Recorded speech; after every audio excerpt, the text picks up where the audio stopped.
Bonjour, Azilis Gouez. Je suis conseillère municipale déléguée à la culture scientifique, technique et industrielle. Le centre-ville. Alors la racine de mon engagement politique, il est européen. Il a d'abord été par le prisme de la recherche aux côtés de Jacques Delors, puis comme plume du président de la République irlandaise. Et c'est la crise européenne, la crise démocratique européenne, avec la montée en puissance de Marine Le Pen, de Salvini, de Viktor Orban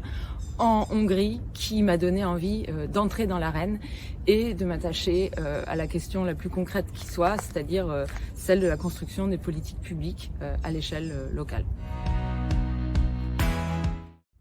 Alors l'un des projets qui me plaît à Nantes, c'est celui des paysages nourriciers qui a vu dans les jardins, dans les parcs de la ville, les parterres de tulipes être remplacés par des plants de tomates et des plants de courges et qui permet aux Nantais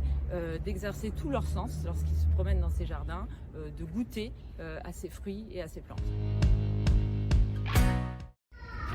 Alors dans quelques jours va avoir lieu un événement qui est central pour ma délégation à la culture scientifique, technique et industrielle, qui est la Nuit blanche des chercheurs, organisée à Stéréolux,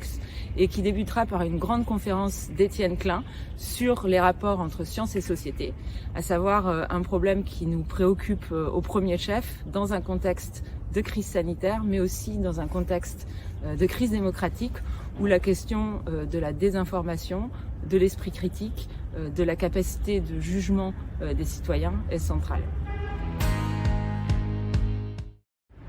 Alors Nantes pour moi c'est la ville, puisque c'est la première ville que j'ai connue lorsque, élève d'une classe de CM1, j'y ai fait une classe de ville où j'ai découvert en 1989 le tramway, flambant neuf et grand emblème urbain, et puis avec émerveillement le muséum d'histoire naturelle.